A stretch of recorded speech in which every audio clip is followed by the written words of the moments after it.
Hello बच्चा लोग, कैसे हैं आप लोग। आई होप आप सभी लोग बहुत ही अच्छे से होंगे। बच्चों, आज के इस वीडियो में हम देखने वाले हैं फुल ईयर प्रिपरेशन प्लान की। जो बच्चे क्लास 12th में हैं और वो अपनी प्रिपरेशन कर रहे हैं, तो उनको कहीं ना कहीं एक अगर फुल ईयर प्रिपरेशन प्लान मिल जाता है तो वो डेफिनेटली अपने जो टारगेट्स हैं 96% वाला, उसको डेफिनेटली अचीव कर ले जाते हैं। तो आज के इस वीडियो में हम डिस्कस करने वाले हैं कि फुल ईयर प्रिपरेशन प्लान में आपको किन किन पॉइंट्स को जरूर शामिल करना चाहिए। तो टोटल मैं आपको 5 पॉइंट्स देने वाला हूं। उन 5 पॉइंट के बेसिस पर आपको ये बिल्कुल क्लियर हो जाएगा कि आपको कैसे अपना फुल ईयर प्रिपरेशन प्लान बनाना चाहिए। तो चलिए हम स्टार्ट करते हैं। तो देखिए, सबसे पहला पॉइंट की अगर मैं आपसे बात करूं तो देखिए, फर्स्ट पॉइंट है आपका, पहले आपको एक चीज़ ये डिसाइड करना है कि भाई आपका टारगेट क्या है।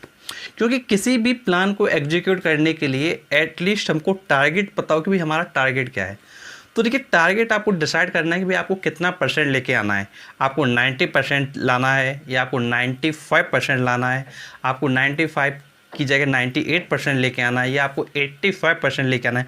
ओवरऑल आपको पहले ये डिसाइड करना है कि भाई मुझे कितना परसेंटेज लेके आना है। क्योंकि जो स्टेप्स होंगे वो अपने मार्क्स के अकॉर्डिंग होंगे। क्योंकि कहीं ना कहीं अगर आपका टारगेट है कि मुझको 95% लेके आना है, तो उसके लिए कुछ अलग तरीके से आपको मेहनत करनी पड़ेगी। तो फर्स्ट ऑफ ऑल डिसाइड कीजिए कि हमको कितना परसेंटेज लेके आना है। तो देखिए, अगर विदाउट टारगेट चलेंगे तो भाई आपको ये पता कैसे चलेगा कि आपको किस तरीके से प्रिपरेशन करना है।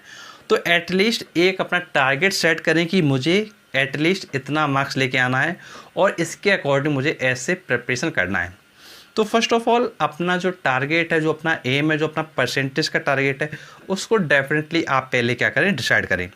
जब आपका टारगेट डिसाइड हो जाता है तो ऑब्वियस सी बात है कि उस पर आपको क्या है, वर्क करना पड़ेगा। तो उसके लिए आप क्या करेंगे, प्रिपरेशन करना स्टार्ट करेंगे। अब देखिए, प्रिपरेशन करने के लिए आप क्या करते हैं, स्कूल जाएंगे, कोचिंग जाएंगे या होम ट्यूशन लगाएंगे। तो इस तरीके से आप क्या अपनी प्रिपरेशन को स्टार्ट करेंगे। लेकिन इस जगह एक सबसे इम्पोर्टेंट बात है कि ज़्यादातर बच्चे क्या करते हैं, वो कोचिंग्स पर, स्कूल पर डिपेंड हो जाते हैं।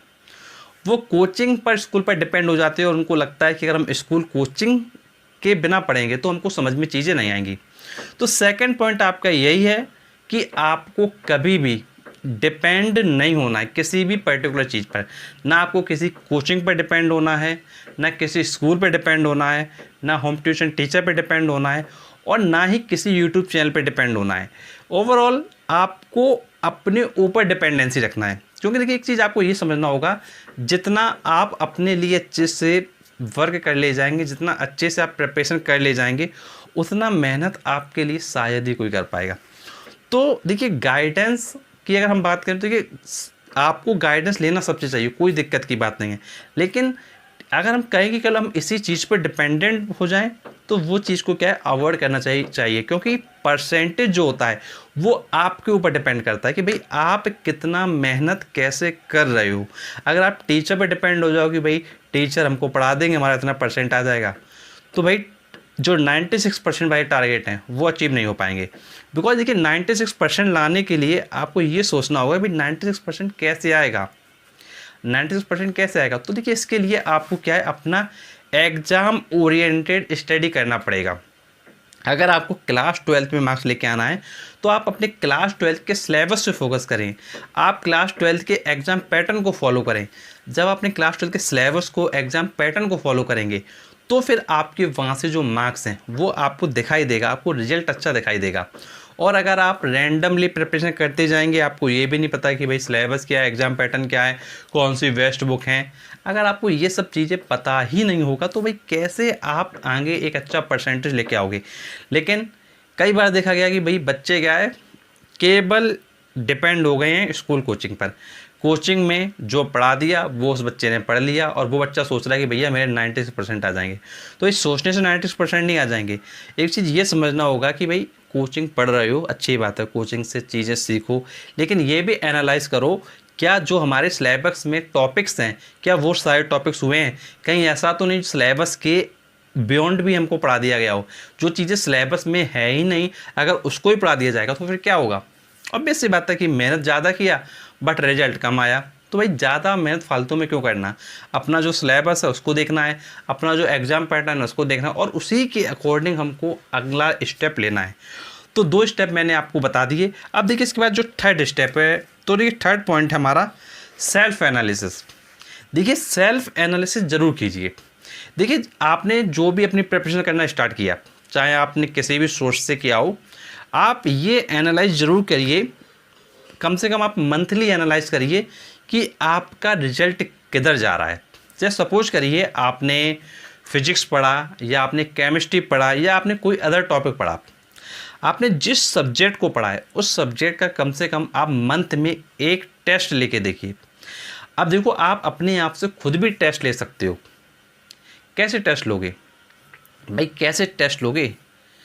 टेस्ट लेने के लिए बहुत ही सिंपल काम है। आप अपना कोई एक, मान लीजिए बैक एक्सरसाइज में आप चले जाइए, बैक एक्सरसाइज में आप ऑड नंबर के क्वेश्चन कर लीजिए, या आप बैक एक्सरसाइज में इवन नंबर के क्वेश्चन कर लीजिए, या बैक एक्सरसाइज में आपका 3 के मल्टीपल के क्वेश्चन कर लीजिए। मतलब ओवरऑल आपको अपनी सेल्फ एनालिसिस करनी पड़ेगी कि आपका लेवल कहाँ है। मतलब जो आपने पढ़ा वो आपको कितना आया, जो आपने पढ़ा वो आपको कितना आया, ये आपको बहुत अच्छे से समझना होगा कि जितना आप पढ़ रहे हैं उसमें से आपका जो आउटपुट है वो कैसा है। देखिए जब तक आप एनालाइज नहीं करेंगे, आप मंथली बेसिस पे चेक नहीं करेंगे, अगर आप चेक नहीं करेंगे तो लास्ट में क्या होगा, सिलेबस तो इतना सारा हो गया लेकिन फाइनल में जो रिजल्ट है वो गड़बड़ दिखाई देगा।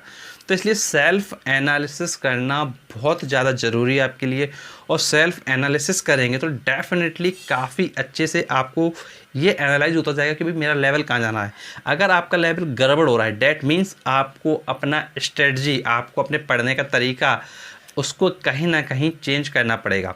और देखिए जब तक आप अपना तरीका चेंज नहीं करेंगे तब तक आप अपना जो एवेल्यूएशन है वो अच्छे से नहीं कर पाएंगे। तो इम्पॉर्टेंट है कि भाई आपको अच्छे से प्रिपरेशन करना होगा और उसी के अकॉर्डिंग चलना होगा। अब देखिए नेक्स्ट पॉइंट है पॉइंट नंबर 4। पॉइंट नंबर 4 है आपका रिवीजन। देखो बच्चे तैयारी तो करते हैं, बच्चे पढ़ते तो हैं, बट समस्या ये आती है कि पढ़ तो लिया बट वो क्या करते हैं, जैसे उन्होंने स्टार्टिंग में जो 1-2 मंथ में पढ़ा हुआ था वो आफ्टर 6 मंथ, आफ्टर 4 मंथ वो क्या है भूल जाते हैं। अब भूल जाते हैं तो ऑब्वियस सी बात है कि उनको फिर से पढ़ना पड़ेगा। अब उस जगह क्या है, उन बच्चों पर स्टार्टिंग का सिलेबस, शुरुआत का सिलेबस एक वर्डन का काम करता है। तो ये वर्डन सर पर ना आ पाए तो इसलिए एक डिसाइड कीजिए कि हमको एक सर्टेन ड्यूरेशन के बाद रिवीजन देना है। फॉर एग्जांपल आपने कोई चैप्टर पढ़ना स्टार्ट किया तो आप क्या करें, एटलीस्ट जो भी आपने पढ़ा हुआ है उसको क्या है मंथ के एंड में कम से कम एक बार रिवीजन ज़रूर दें। जो आपने फर्स्ट मंथ में पढ़ा था उसको क्या है आप नेक्स्ट सेकंड मंथ के साथ फर्स्ट मंथ का भी रिवीजन दें। फिर आपने जो 2 मंथ का पढ़ा हुआ था उसको आप थर्ड वाले मंथ के साथ रिवीजन दें। और इस तरीके से ये प्रोसेस आप कंटिन्यू रखिए। अगर आप इस प्रोसेस को धीरे धीरे कंटिन्यू रखेंगे तो डेफिनेट बात है कि जो रिजल्ट्स हैं वो ऑटोमेटिक इम्प्रूव होते जाएंगे और लास्ट में आपके ऊपर वर्डन नहीं होगा, बिकॉज आपने मल्टीपल रिवीजन ऑलरेडी दे दिए। आपने फर्स्ट मंथ का सेकंड मंथ के साथ रिवीजन किया, थर्ड मंथ में फर्स्ट और सेकंड मंथ का रिवीजन किया, फोर्थ मंथ में स्टार्टिंग के 3 मंथ का रिवीजन किया, फिफ्थ मंथ में स्टार्टिंग के 4 मंथ का रिवीजन साथ में किया। जब आपने ऐसे रिवीजन किया तो कहीं ना कहीं मल्टीपल रिवीजन तो ऑटोमेटिक हो गया और सारी चीज़ें आपके माइंड में इतना स्ट्रांग हो जाएंगी कि आपके माइंड से वो चीज़ जाएगी नहीं। और कोशिश ये करिए जो भी आप पढ़ रहे हैं उसको रिलेट कीजिए अपनी डेली लाइफ से। अगर आप डेली लाइफ से रिलेट करेंगे, अपने प्रैक्टिकल चीज़ों पे जाएंगे तो वो चीज़ें क्या है हमारे माइंड से स्किप नहीं करने वाली है। अदरवाइज होगा क्या कि आपके माइंड से वो चीज़ें क्या स्किप कर जाएंगी। तो इसलिए ध्यान रखना है कि रिवीजन प्रॉपर वे में आपको फॉलो करना है। एंड गाइस जो लास्ट पॉइंट है आपका, वो लास्ट पॉइंट है आपका सेल्फ बिलीव। अपने आप पर विश्वास रखो कि भाई आप कर सकते हो। लास्ट पॉइंट आपको ध्यान रखिएगा, सेल्फ बिलीव। देखो जब तक आपके अंदर ये खुद से ट्रस्ट नहीं होगा कि भाई मैं कर सकता हूँ, देखो टेंशन लेने से कुछ नहीं होगा।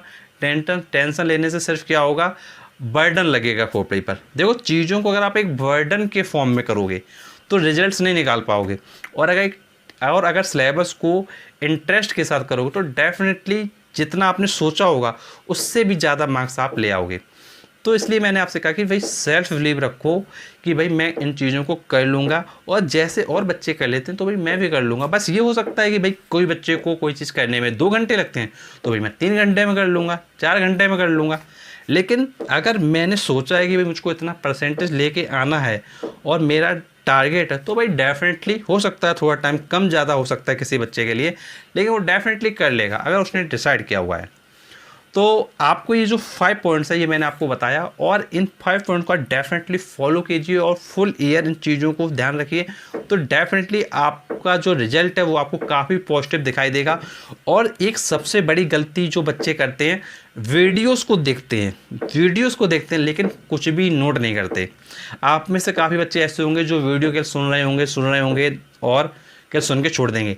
बेटा अगर आप देख रहे हो तो कम से कम एक बार नोट कर लो, कि सिर्फ पॉइंट्स को नोट कर लो कि भाई कौन कौन से पॉइंट्स आपको बताए गए हैं।